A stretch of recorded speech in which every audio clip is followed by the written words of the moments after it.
打野专家这趟可算有口福了，居然把错蛇烤了当零食，抓起来猛咬一口，外壳酥脆，肉质鲜美，蛋白质不知是牛肉的多少倍。吃完开胃菜，贝爷正式开启今天的打野之旅。穿越一片茂密的草丛后，偶然发现一条大火，他激动地招呼摄影师靠近。前面那条大家伙跟之前遇到的可不同，他的背上有凸起，是极其危险的咸水鳄，这不得不让贝爷打起12分的精神。毕竟大家伙最喜欢吃的就是人肉，这是遇到的第一条咸水鳄，但在此地还有着10多万条这种大家伙。安全起见，贝爷打算悄悄溜走，没想到刚走2步就看见深水潭里冒气泡，表面风平浪静，实则鳄鱼就藏在下面伺机搞偷袭。为了证明自己的结论，连忙抄起一块石头爬了过去，顿时水面掀起层层浪花，这也让他再次见识到了咸水鳄的恐怖。接下来的路程必须要绕开所有水潭，在找到一块空地后，利用木头搭建了一个简易的庇护所，这就是今晚的落脚点。接下来蛋白质也是时候提上日程了。在附近转悠了一大圈，捡到了一个鹿角，这让贝爷突然来了灵感。鹿角是天然的 Y 字形，只需在上面绑上2根松紧带，然后再割下一块轮胎片组装，就得到了荒野限量版打野弓。趁着天还亮，赶紧带着弹弓外出寻找猎物。很快就在岩石上发现了一只可爱的小松鼠，贝爷迅速拉起弹弓射了过去，很可惜准头差了点，未伤其分毫。正当上前打算尝试第2次攻击时，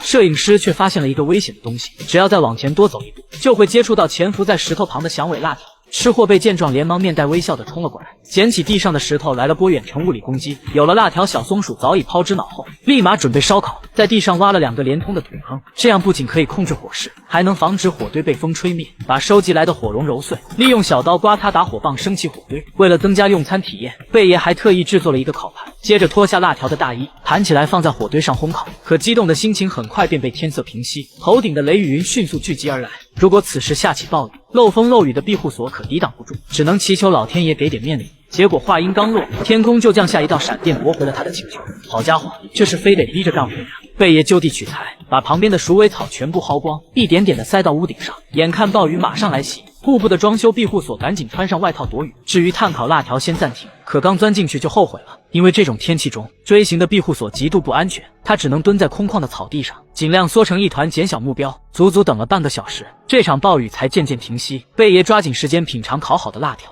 虽然被雨淋湿了，但味道依然很美味，3、2口就把它干光。为了夜间保暖，把剩下的香蒲通通塞进衣服里。第2天是难得的大晴天，正当他思考着今天吃点什么时，一群大象突然闯进他的视线，几乎都是母象带着小象出来郊游，粗略估算起码有80头，吓得贝爷打野的念头都没了。根据多年的经验，一般大象出没的地方会有淡水，于是便在附近的草地上寻找起来。可没想到的是，他不仅找到了水源，还发现了一只牛蛙，激动的泪水顿时从嘴角流出。据说这个小家伙长着2颗大龅牙，所以贝爷并不打算徒手抓捕，而是在附近的荆棘树上砍下一根枝条，正准备信心满满的准备鞭挞小牛蛙时，自己就先摔了一个大跟头，起身后怒气值瞬间爆表，是要抓住它来补补身体。没想到忙活了好一阵，牛蛙却躲在一旁看笑话，气得贝爷一树枝拿下了它，向老树借点干皮，火速升起了火堆，卸下2条蛙腿上火炙烤。等待了10几分钟，吃货被迫不及待的开始品鉴，滑滑嫩嫩的，没有想象中那么好吃。可为了补充能量，还是硬着头皮全部吃光。结果刚走5里地，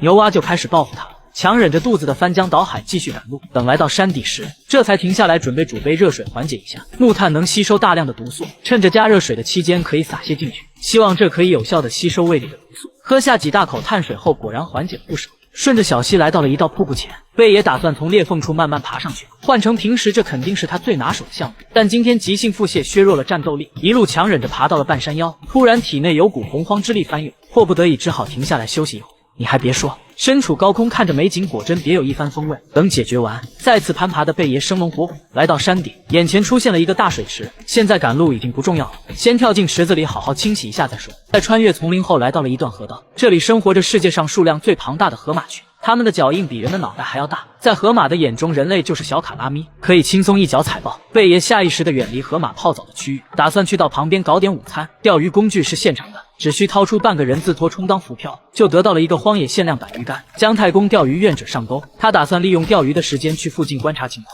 这里十分空旷，四周都是河马此起彼伏的